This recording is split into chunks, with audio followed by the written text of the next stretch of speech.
football team. That's really safe.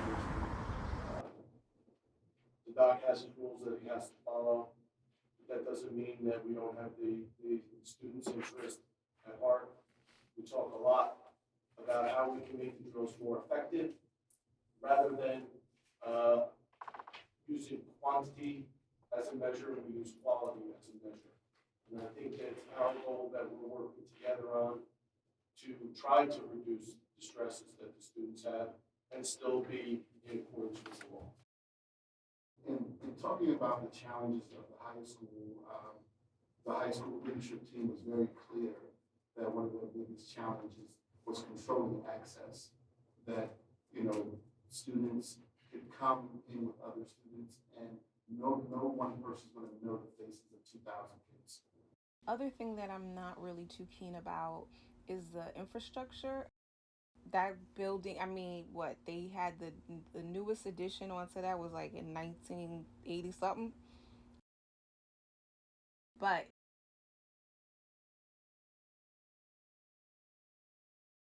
Aaliyah is in third grade and is 9 years old.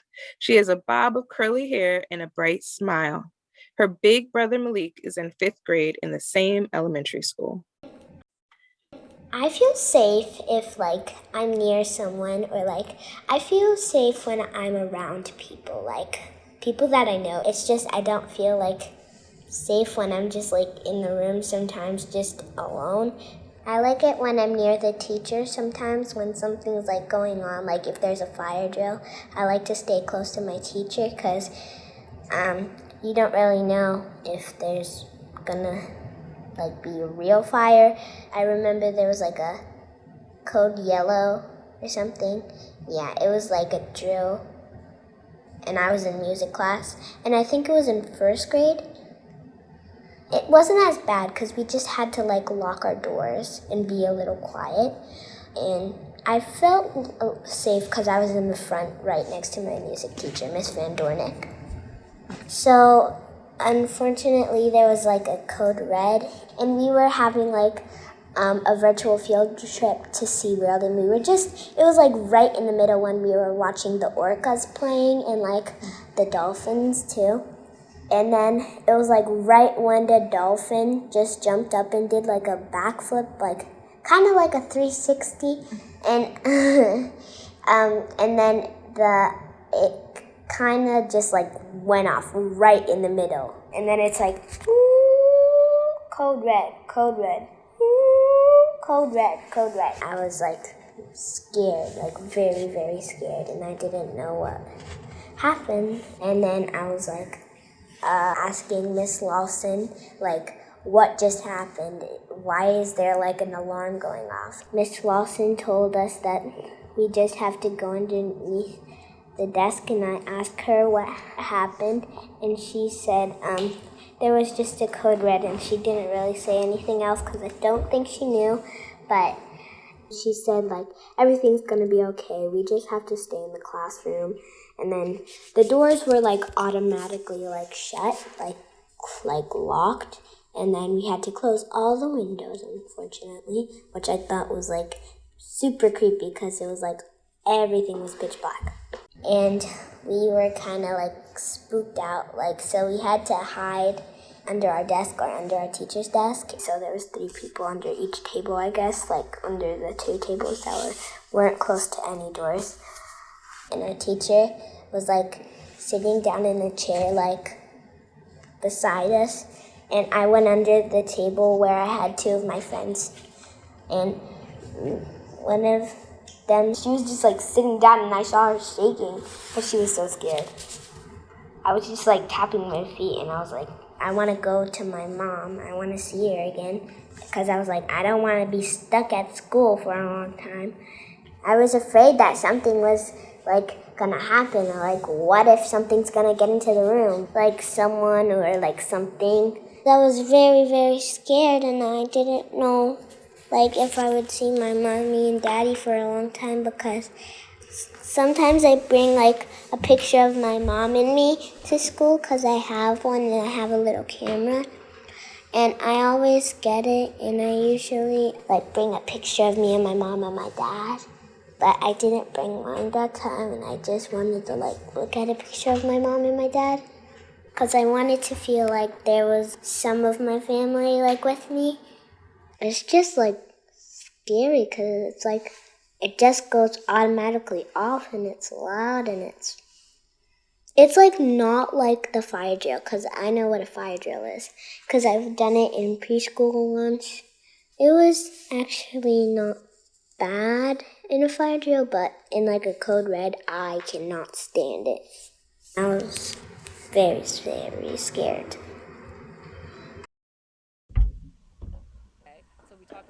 This is an important topic as well. There's been a lot of discussion about safety drills, security drills, active shooter drills, etc. in our district.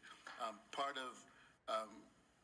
of my needs assessment in this area has been meeting with experts such as Ms. Kislin, as well as our law enforcement representatives, as well as advocates who have very strong views on this topic. New York Times, March 4th, 2018. The best way to shield a school from a gunman is to have a metal detector or doors that can be remotely locked, or Twitter.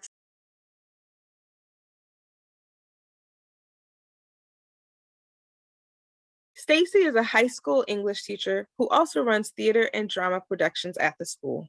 She has taught at the high school for 23 years. When I was a kid, I took a school bus and we would have these drills. It was terrifying. I remember the bus would stop and they'd open the back and then everyone jump out.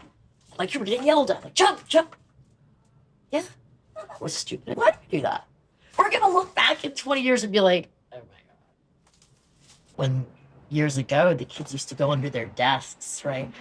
And it's sort of that now, right? We just don't recognize it, I think. That we live in this terrorific world. This is our society, right? We give something that really doesn't need shit, all this attention. When really, God, if we could get kids' attention for something beautiful and positive for that hour, and we could, I'm going to spend my time coming together with an interesting lesson. So they're having a decent time. So they have a decent 40 minutes today. And that's what I do. I am an English teacher. I've always liked the kids. I like teaching, like the art of teaching and learning. I think poetry is a way to reflect on all the little things we don't reflect on.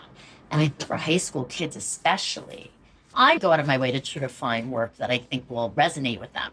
A normal day at school would be to go in 20 minutes early, get my, stuff together, and rip open a bag of lollipops. And sometimes I would bring water because, there are no water fountains. It's not a magic box. It's a box without water, without clean bathrooms, without soap.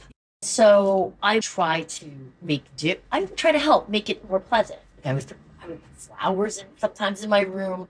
Always open the windows. It's a beautiful room. I have art everywhere and poetry everywhere. So it really is an oasis. At least it was nice in my little box. Because outside, it's a completely neglected structure. How do you house, 2,300 kids in there every day? And expect them to learn.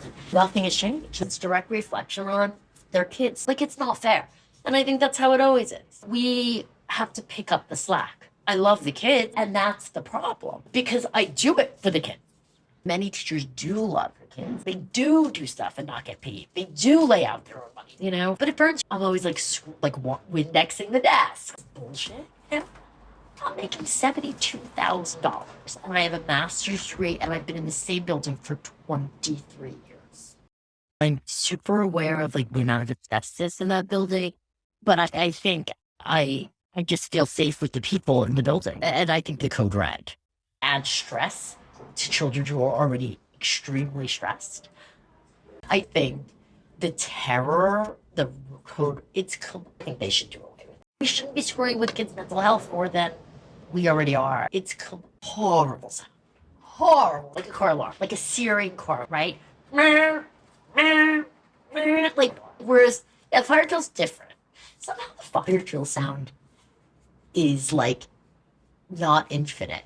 But this one is. Like for a moment, you're like, this is not gonna stop, you know? So that's going the whole time. And the kids are often closing their ears. There's that going on. I shut the lights off. I lock the door, which often doesn't lock because it's like, see, that's a perfect example. Because the key doesn't really fit and the door's 120 years old. Like, so that I don't have shades to pull down so they can still see. And so like all these things that like really were not equipped. I think if God forbid someone started walking around the school with a gun, first of all, it's so unlikely that that would happen. It is more likely that that news helicopter would fall onto the roof. So it's all a bunch of crap. And I don't like doing crap. And if it did happen, I don't think any of it would matter. I think it would be hell on earth. I think this is all show to make people feel safe. Just like those ads, right? For like the alarms where they play like country, like say, keep yourself safe. That's playing into people's fears. That's all it is. It's playing into our worst fears. That's what these drills are. That's what these drills are. All students and teachers are moved to the safe area designated in your classroom. Take attendance of everyone in the classroom. Turn the correct color of your emergency sheet to face the outside.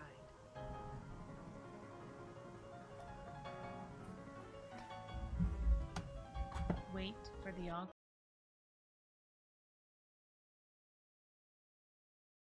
I remember freshman year, well, it wasn't a drill. It was like real. No one really knew what was going on. I feel like it was 7th period. I was already in the bathroom, and then over the intercom, they were like, okay, lock down. Don't leave the room that you're in. This code red was terrifying. It was just like any old day. It was last period of the day in our math class, and Mr. Richmond's kind of a clown. He would always just joke around to give us nicknames and stuff. All of a sudden, a code red happens. We had no idea what was actually going on. I was just like, is this a drill? I thought, okay, maybe this is a drill. But Mr. Richmond just snapped into like, this is dead serious, and ushered us to the corner of the room. We get on the inside of the wall so that if you look in the window of the door, you don't see anybody. And so we're sitting there like, oh shit, this is a real code red. The code red that happened that was the most serious when the cops were looking for somebody lasted forever. I mean, it kept going and going, and I was like, oh shit, like it's still going. And the police are there, and there's news helicopters. They came on and said, this is a code red, this is not a drill or something. So I was like, I did really think maybe someone was running through the school. And there were kids everywhere. I'm on the first floor D-wing bathroom with like 10 other girls. Like if they want to come in here, this very well could be their first stop because you couldn't lock the door. So we were just waiting in there wondering what the hell was going on. I remember texting my parents, hey, something's going on at the school. Like, we're locked down. I'm in the bathroom. So, like, I'll keep you updated, I guess.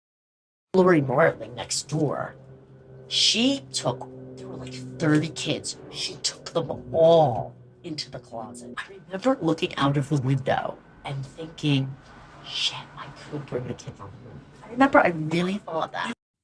I remember planning like my escape routes. There was only one. There was like a window to the like inside of the building, like the roof kind of. And I was like, okay, maybe we could go out there, but like it was locked. So we were trapped in there in an unlocked bathroom for 2 hours. It's a terrible feeling. And the door is closed, it's dark. There's no one down the hallway, it's silent. And people are spreading rumors. There was a point where one girl just walked in, like snuck into the bathroom, and everyone was like, is this the guy? I was like, well, it's it. Because we were cornered at that point. But she came in and we were like, there was like a standoff, but she was just, you know, another student that was trying to find shelter. And all the, like, you can't let anyone in. So this was the only place she could go. We're sitting there scared, hoping whatever is going on isn't going to make its way into our room. And then finally the door opens, and the first thing we see is guns, 2 guns drawn. And so terrifying, obviously terrifying. We thought maybe it's a shooter. And then you see quickly after, because they kind of stormed in, that they were cops. So then we're like, what's going on? Why are cops here? And then they asked for, I forget his name, but they asked for him by name. And he goes, oh, hey, I'm right here. And then once they knew it was him, they're like, stand up. And then they throw him to the ground, even though he's like, hey, this is me. I'm here. I'm offering myself up. What had happened was someone had some knuckles or brass knuckles, and the police were called, and they literally like swarmed the building and were kicking doors in, looking for the kid with the stupid brass knuckles. Turned out that he was, he had some beef with some other kids at school, and they were talking about jumping him after school. So for his own protection, he had brass knuckles, apparently. So that's what this all stemmed from, was just him having brass knuckles in his backpack, which I think is the least scary weapon for somebody to have. Even if he started swinging in a classroom with brass knuckles, like, kids would have thrown desks at him and knocked him down or something. I'd had class with him. He's a super chill guy. And he was just a quiet kid. He didn't really talk too much, but not in like a, you know, weird way. He just was just a kid, you know. I wasn't nervous about him. And I was pissed off of how they treated him, because he stepped forward calmly. They could have just said, put your hands behind your back and let's get out of here. But they threw him to the ground, manhandled him, 2 or 3 men with the kid. And they weren't like beating him up, but they were like basically wrestling him to the ground and cuffing him with as much force as they could use without it being actually assault. They had their guns drawn before they entered the situation. Yeah, it made it way more scary for the potential that he like made a quick movement and then we have another like officer killing. That could then lead to way more of a chaotic situation and lead to potential deaths. It's like, I guess, scare tactics to scare you out of doing it again. But if they're in a position of power and you're obviously, when it's a kid, you're, you know, it's pretty excessive and ridiculous, in my opinion. The cops, like, they went a little crazy. That shouldn't happen. Shouldn't happen in a school. And at one point, one of them said, you'll never go to school here again, or something like that. And then they took him. For the then, I don't see that it is not a safe place for them to make mistakes. It isn't.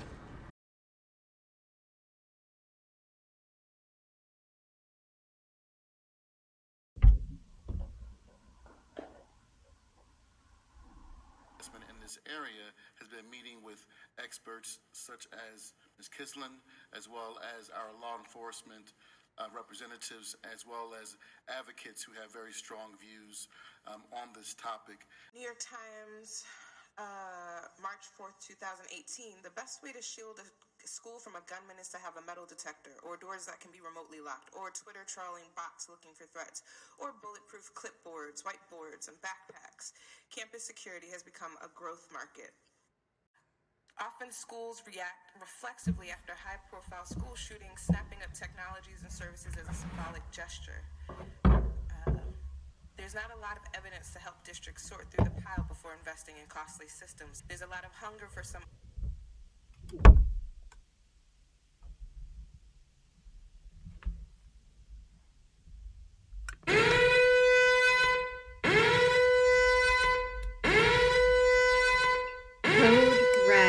This is a code red drill. I repeat, this is a code red drill. All students and teachers report to their respective classrooms. Turn off the lights, close the blinds, lock the doors, and stay hidden away from windows and doors. Remember to remain silent. Code red. this is a code red. I repeat, this is a code red drill. All students and teachers report to their respective classrooms. Turn off the lights, close the blinds, lock the doors, and stay hidden, away from windows and doors. Remember to remain silent. Code red. This is a code red. Biased and bigoted and racist. I don't think they should have to do them. I think a conversation framed in this is what we do to keep safe is going to be both more effective and less damaging for those children, for all children of that age at least. About 6 years ago when Sandy Hook happened, I said, oh my God, we have to do something. Little did I know that here I am this many years later, that this is the world we're living in, where it's not this one time, we all know, the news. And after the shooting happened in Parkland, that day I found myself at a loss of how do I move forward with my clients, because I see a lot of middle school and high school kids. My days, that part of the day starts at 3 o'clock, and at 3 o'clock we were still hearing the horrors of what was unfolding down there. And I found, do I say something to this young woman? What did she see on her social media? How do I ask the question? And in the next 3 days, I stumbled through those conversations, cried with the kids and the parents, and found I didn't know enough about lockdown drills, because my own two daughters came of age where they're not that much older than the kids today, but yet somehow they never had to go through lockdown drills. I knew that I needed to help parents understand what is happening to children while they're in school. I knew I had to help you all. How do we do these drills? I know we need to do them. I know we need to follow the law. But how do we do them through the lens of mental health, emotional health, and the social health of our children? And we needed the mom and the dad lens, as well as the mental health professional Review lens. lockdown procedures. Hear the lockdown announcement. Move quickly and safely to the nearest classroom. Lock classroom door by removing the magnet. Build a barricade in front of